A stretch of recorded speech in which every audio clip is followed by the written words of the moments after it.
A gang of robbers ambushed an armored truck on a bridge over the river. Two security guards inside quickly crawled out, opening fire in retaliation. However, amid the intense gunfire, the younger guard was unfortunately shot. With no other choice, they hurriedly retreated back into the truck. But the robbers weren't done yet. The film opens in Texas, where security guard Mike wakes up. He takes a sip of strong vodka before leaving his apartment and heading to church for a confession service. As the service ends, the sound of a car horn echoes outside the entrance. Mike quickly steps out. The escort vehicle has arrived. He gets into the driver's seat, ready for the day's shift. On the way, his colleague shares a funny story, but Mike remains silent, the weight of his mother's death still lingering heavily in his heart. Before long, they arrive at their destination. Wasting no time, they get to work, carefully loading boxes into the back of the truck, preparing for the next leg of the journey. While working, Mike's son carelessly almost dropped a box. Mike immediately reminded him of the security regulations. They were not allowed to know what was inside the boxes. But one thing was clear. If they broke anything, they would have to pay for it, and the cost would be far beyond their means. Realizing the seriousness of the situation, his son quickly promised to be more careful and ensure it wouldn't happen again. As they prepared to board the truck, Mike suddenly noticed a black car parked not far away. He hesitated for a moment, but then brushed it off, not thinking much of it. As soon as they got in, they began their escort mission as usual. When they returned to the company, Will suggested taking his father out for dinner. Mike understood that his son was trying to help him escape the lingering sorrow that had weighed him down for so long. At first he intended to decline, but when he looked into Will's sincere eyes, he finally nodded in agreement. Meanwhile, a gang of criminals was preparing their weapons under the command of Bruce, who was plotting a daring heist. He had gathered a large group of henchmen all ready to act. The next morning, Mike attended his usual meeting. At the same time, Will arrived, right on schedule to pick him up for work. Before long, the two of them arrived at the bank. Mike and Will got to work, carefully loading the cargo onto the armored truck, preparing for the day's transport. But what they didn't know was that today wasn't just another ordinary day. It was the day fate had already set in motion. Mike then noticed something unusual in the rearview mirror. A black car was tailing them closely. It seemed to be trying to block their path, but just at that moment, another vehicle sped by, unintentionally disrupting the pursuer's plan. Mike immediately grew alert. Moments later, the black car accelerated again, this time with even more aggression. It repeatedly rammed into the armored truck, trying to force them to stop or even flip over. But with his years of experience, Mike kept a steady grip on the wheel, refusing to let the situation play out the way they wanted. Mike immediately called for help, but there was no response. Meanwhile, the black car grew increasingly aggressive, constantly closing in and forcing him to use every bit of his skill to keep the armored truck steady. With years of driving experience, Mike quickly spotted an opportunity. He suddenly swerved, maneuvering behind the black car and using that moment to turn onto a side road. But even though he had skillfully escaped the disadvantageous position, the mysterious vehicle refused to back off and continued its relentless pursuit. Mike had no idea that the black car was deliberately steering him toward the intersection leading to River Bridge. Bit by bit, he was forced into a trap with no way out. In the end, he fell right into it. The armored truck sped onto the bridge, and just as expected, a group of other vehicles was already waiting on the opposite side. The moment they spotted their target, they immediately blocked the bridge. Mike gripped the steering wheel tightly and glanced at the rearview mirror. The black car was still right behind him. With no other choice, he was forced to slam on the brakes. A few robbers emerged from the black car. Sensing danger, Mike immediately threw the truck into reverse, trying to escape the bridge. But before he could get away, 3 men closed in, blocking every possible exit. The black car behind him also advanced onto the bridge. Its doors swung open. Bruce stepped out. Now Mike was truly trapped with nowhere to run. The robbers opened fire on the armored truck, slowly closing in like predators stalking their prey. In that tense moment, Mace, one of the robbers, suddenly tossed an RPG toward Mike, as if daring him to use it. Despite the truck's heavy armor, the explosion sent it flying, flipping over onto the bridge. Fortunately, both men inside the truck escaped serious injury. Mike quickly pushed open the left door and climbed out before the robbers could reach them. Seeing that the father and son were fully armed, the robbers launched another attack. The two quickly took cover behind the armored truck. Mike reassured his son, who was facing real danger for the first time. He spoke gently. Relax, take a deep breath, and believe that you can do this. Then he explained their strategy. Both fired back simultaneously on Mike's command. But during the exchange, York shot Will, causing him to stumble, though he managed to stay on his feet. After finding cover, Mike immediately returned fire, taking down 2 attackers, but the situation remained dire. Acting fast, Mike pulled his son back into the armored truck, locking the doors from the inside before checking Will's wound. Fortunately, the bullet hadn't hit a critical area. He attempted to stop the bleeding but quickly realized they were out of medical supplies. With no other options, Mike grabbed a piece of rope and tightly wrapped it around Will's thigh as a makeshift tourniquet to slow the bleeding. Thanks to his bulletproof vest, York was able to get back on his feet after the attack. Seeing that 2 of his men had been killed, Bruce gritted his teeth and cursed under his breath before quickly adjusting his strategy. He kicked the truck's door hard, signaling for those inside to step out, but he didn't stop there. Bruce called out Mike's name directly, making it clear that this heist had been meticulously planned for a long time, not just a random act of violence. Mike quickly realized this as well, and took the initiative to engage Bruce in conversation, even asking for his name. Bruce didn't waste time with small talk. He tried to persuade Mike that the money in the armored truck didn't belong to him, so it wasn't worth risking his life to protect it.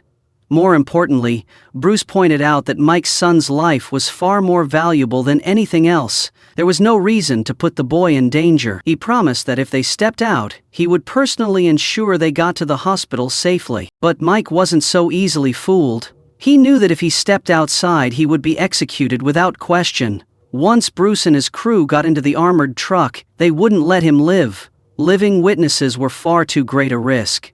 Meanwhile, Mike kept pressing for more information, and Bruce accidentally revealed that he had been watching them for some time. This meant he had seen their ledger. That statement triggered something in Mike's mind. He immediately started rummaging through the boxes in the truck, and just as he suspected, inside was a massive stash of gold, worth millions of dollars. Mike picked up a gold coin and immediately recognized the engraved symbol. In an instant, he understood.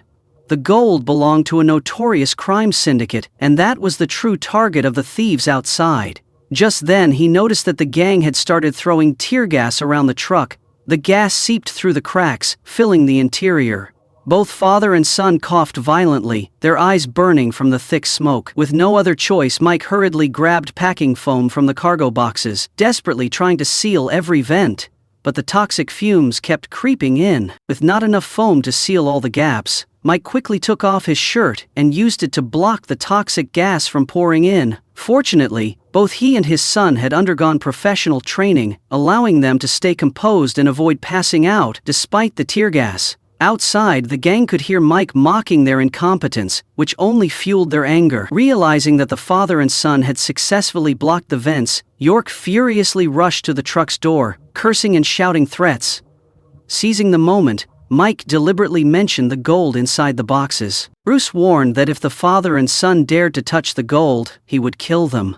However, Mike remained unfazed, which only made Bruce even more impatient. He ordered his younger brother to bring the drill. Colin, listening to music, began assembling the equipment.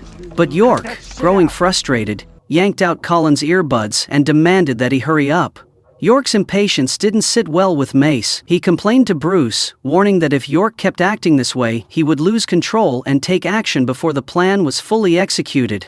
However, Bruce was unbothered. He simply replied that if Mace didn't like it, he was free to walk away at any time. Bruce stepped up to York, his voice low and firm, warning him to stay calm or risk jeopardizing the upcoming plan. York gave a half-hearted nod of agreement, but his true thoughts remained a mystery. Meanwhile, Mike and his son's situation was becoming increasingly dire. To prevent Will's wound from getting infected and to clean the injured area, Mike needed antiseptic. He suddenly remembered that the cup he carried contained high-proof vodka, a makeshift solution in an emergency. However, when Will saw the bottle, he froze. He realized that his father had never truly given up drinking. Under his son's disappointed gaze, Mike let out a deep sigh and admitted that in truth he had never truly quit drinking, not even when his wife was still alive. In the past, when Mike was a police officer, the three of them were about to go out and saw another car speeding like crazy, even though his wife stopped him because he wasn't at work. Mike intervened. When Mike returned, an accident occurred that caused his wife to pass away forever. Father and son were lucky to survive. This makes Mike torment himself. As the drill roared, grinding deeper into the metal, Mike hastily grabbed the bottle of liquor. As soon as he retrieved the cup, Mike quickly gave Will a few sips to ease the pain before pouring the liquor over his wound. Will clenched his teeth, enduring the sting, while the sound of the drill grew louder and more relentless. At this point, the armored truck's door looked like it could give way at any moment. Will understood. This time the robbers weren't playing around. His handgun had fallen onto the bridge, leaving him with only one weapon, a can of bug spray. It was hardly ideal, but it was all he had. As the door threatened to burst open, both father and son knew they had to act before it was too late. Mike remained intensely focused. In his hands were a bottle of strong liquor and a lighter. Will immediately understood what his father had in mind. A homemade Molotov cocktail, but in such a confined space using it would be suicidal. If they weren't careful, they could both go up in flames along with the truck, yet Mike exuded confidence. He put his bulletproof vest back on, then cracked open a vent to assess the situation and prepare for his next move. Just then, Will suddenly shouted, demanding that he stop immediately. His voice was filled with desperation as he declared that he couldn't take it anymore. He wanted to surrender and go outside. Will's sudden surrender caught Bruce and his crew off guard. Seizing the opportunity, Mike silently slipped out of the armored truck, ready to act on his own terms. York grew suspicious, believing that Will was merely putting on an act, but Bruce thought it might be worth giving them a chance. With an icy demeanor, he began counting down, giving the father and son exactly 3 seconds to step out voluntarily. But when no one appeared, Bruce immediately ordered his men to bring the drill. Just then, the drilling equipment burst into flames, catching Colin in the blast. Amid the chaos, York lunged forward to attack, but Mike quickly drew his stun gun, incapacitating him instantly. However, as Mike attempted another strike, he was hit with tear gas in the chest, forcing him to retreat. He scrambled back into the armored truck through the ventilation hatch. Now inside, he locked eyes with Will, his expression serious, urging his son not to waste their real chance at survival. Mace warned that Mike had been too reckless and that there was no way they would let him leave alive. Just then, York began to regain consciousness.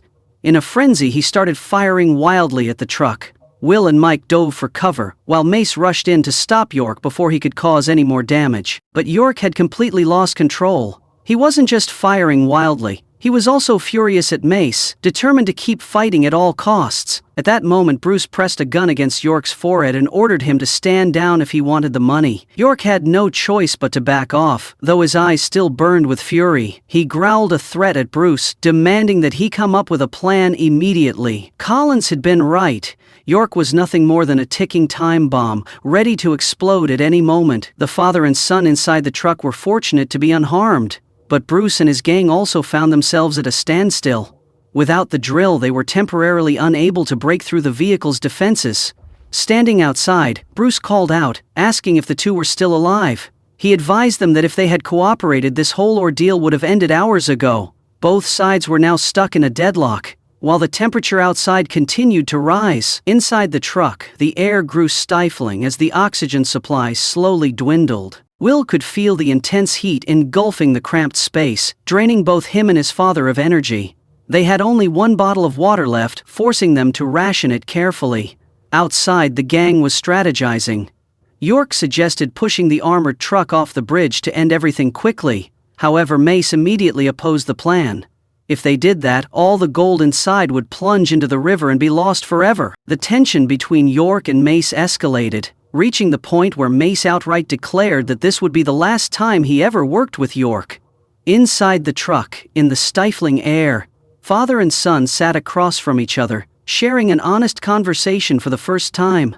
Will looked at Mike and told him that if they made it out alive, he was going to be a grandfather. Mike froze, stunned by his son's words. Will hoped that in the future, Mike would finally be able to face and overcome the pain he had been carrying inside. Outside, the 3 remaining robbers erupted into another heated argument. York declared that he would do whatever it took to get the gold, no matter the consequences. His aggression made it nearly impossible to reason with him. At that moment, the radio crackled to life, but no one paid attention. Without hesitation, York raised his gun and shot the other two dead. Now, with no one left to restrain him, he was free to do whatever he wanted. Wasting no time, he climbed into the driver's seat, started the engine and sped straight toward the armored truck. Slamming his foot on the gas, York forced the armored truck closer to the edge. Mike and Will froze in shock. They realized the plan was to push them into the river. Suddenly, York shifted into reverse. Without hesitation, he pulled out an RPG ready to end it all. Sensing the immediate danger, Mike quickly opened the vent. River water rushed in instantly, but an even bigger problem emerged. Will's leg was trapped under a steel cage. Desperate, Mike used all his strength to lift it, but it was too heavy. Meanwhile, the water continued to rise, slowly submerging the inside of the truck. Will frantically urged his father to escape first, but Mike couldn't do it. He had already lost his wife. He couldn't lose his son, too. With relentless effort and the help of the water's buoyancy, Mike finally freed Will's leg. As the truck filled with water and began to sink, Mike pushed his son out. At last, both of them managed to escape from the sinking vehicle. Exhausted but determined, Mike struggled to swim toward the shore with Will. He refused to stop, pushing forward until, finally, they climbed onto solid ground. But just as they set foot on solid ground, York suddenly landed a powerful kick, sending Mike sprawling backward. The two men lunged at each other, and a brutal fight for survival broke out. Mike quickly gained the upper hand, pinning York to the ground and delivering a series of powerful punches. But York wasn't one to go down easily. He fought back fiercely, determined to turn the tide. Desperate, York scrambled for his handgun. But at that crucial moment, a gunshot rang out from the bridge. Bruce had fired, ending York's life. However, his target was not Mike and Will. A while later, Bruce caught up with Mike and Will. Mike stared at him and asked, "What are you going to do next?" Bruce remained silent for a moment, before letting out a weary sigh. His eyes were heavy with exhaustion. "Killing was never in my nature. I'm done." It turned out that Bruce had long grown tired of a life of violence. Now that the cargo they had been after lay deep at the bottom of the river, there was no reason to continue. He had only one final request: that when the police arrived to investigate, Mike and Will would keep silent about his involvement in the armored truck heist. Mike pondered for a moment before turning to Will. The father and son exchanged a glance. No words were needed. They had made their decision. At last, both of them silently nodded in agreement. Bruce understood that his role had come to an end. Without another word, he turned away and slowly disappeared from the stage of life, his figure fading into the sunset. A car quietly pulled up, taking him far away. Meanwhile, Mike and Will chose a different path. They walked away, leaving behind all the chaos they had endured. Sometime later, the police vehicle, which had been out of contact for a long while, finally arrived at the scene. Mike and Will were rescued safely.